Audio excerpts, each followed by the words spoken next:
Good evening, Professor, and hello, everybody. So very nice to see you here in this video. And this is my video presentations about one point that we have learned from the integrated business strategy with Professor Kids Pio. I'm sorry, Professor, if I mispronounce your name. Okay, so I'm gonna talk about the PESTEL analysis.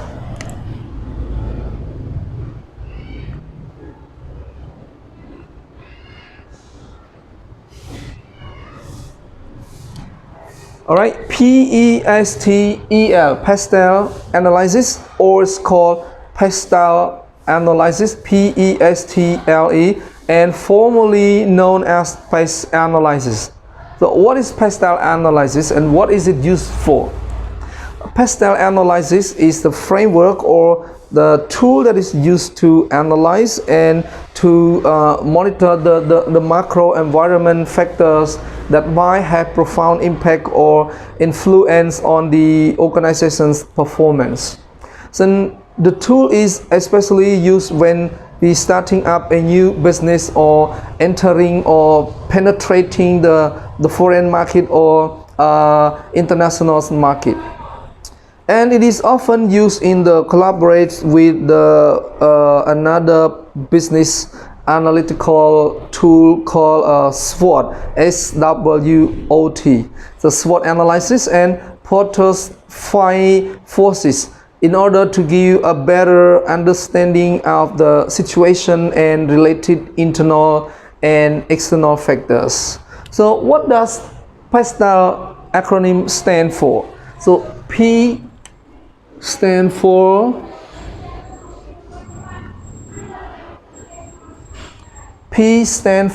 political, and E stand for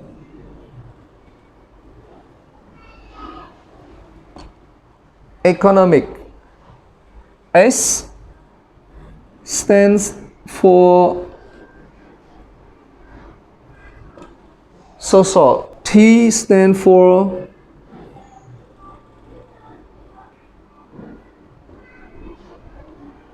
technological, and another E stand for environmental,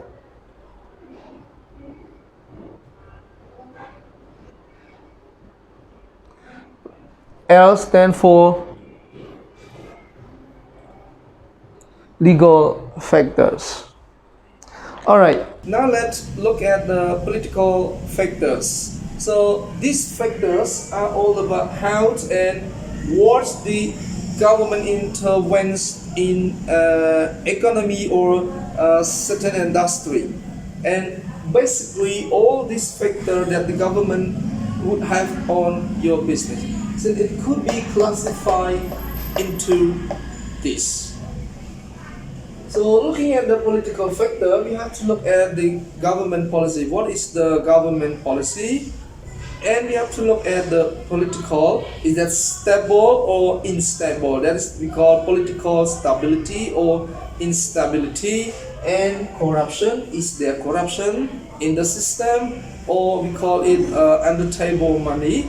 And look at the tax policies, the foreign trade policy, labor law, environmental law, and trade restrictions.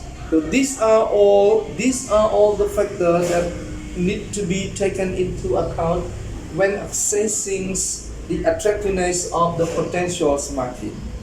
So now let's look at economic factors.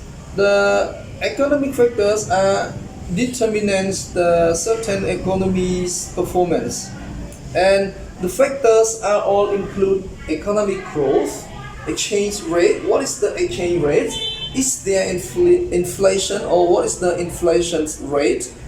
We also have to look at the disposal of the income of the consumers, and very important to look at the unemployment rate. So these factors might have a direct or an indirect long-term impact on the company.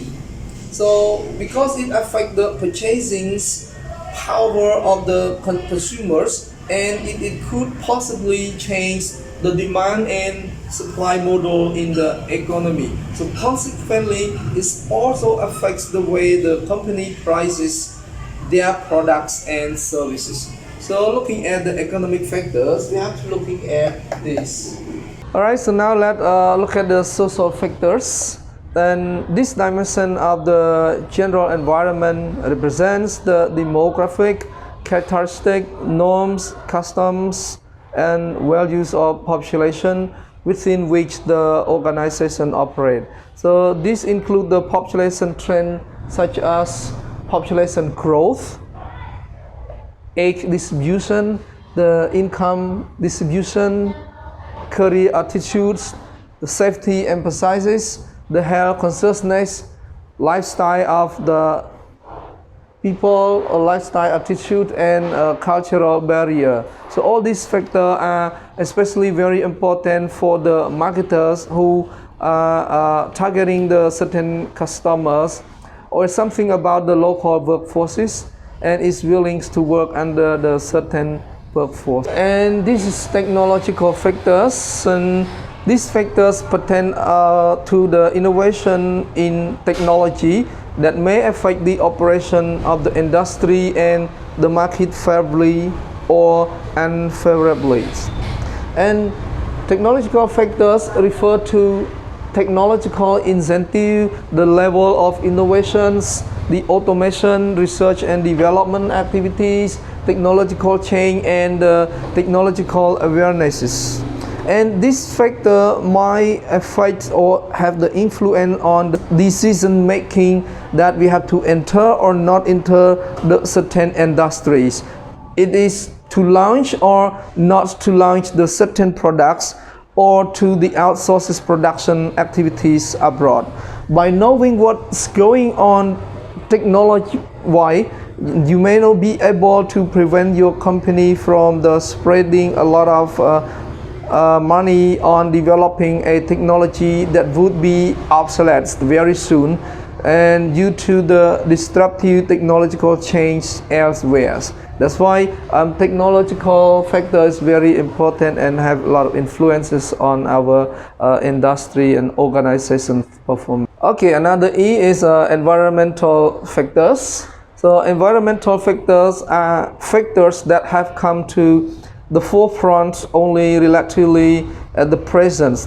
So they have become important according to the increasing the scarcity of the raw material, the population's targets, and the carbon footprints target that might be set by the governments. And these factors include ecological and environmental aspects such as weather, climate, environmental offsets, and climate change.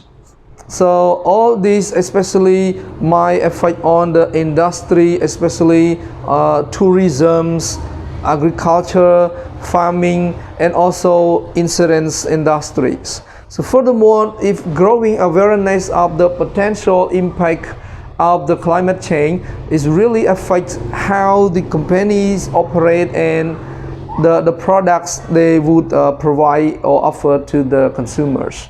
And this has led to many companies that's getting more and more involved in the practices such as cooperative social responsibility, that is called CSR, and sustainability. So the last factor is legal factors, and this might be a little bit overlap with the political factors.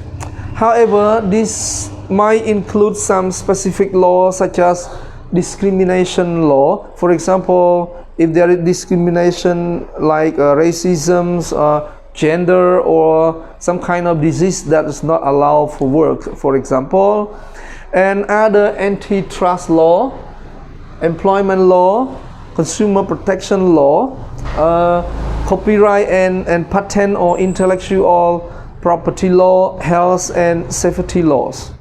So this is clear that the company needs to know what is and what is not legal in order to trade successfully and ethically. If an organization trades globally, this becomes especially tricky because each country might have its own rules and regulations. In addition, if we want to be aware of any potential changes in legislation and the impact it may have on our business in the future, it is recommended to have a legal advisor or attorney to have our kind of things. In conclusions, this just gives the general external factors about the macro environment that the company might want to take into account when doing the analysis for starting a new business and penetrating the foreign markets. And there are probably many more factors that could influence a certain business. So besides, it really different from industry to industry, from nations to nation, how important certain factors are. And example like the technological software industry might not, for example, work well with the environmental or ecological factor than the oil or automotive industry. Okay, thank you very much for your time and thank you for watching this video. See you again sometimes.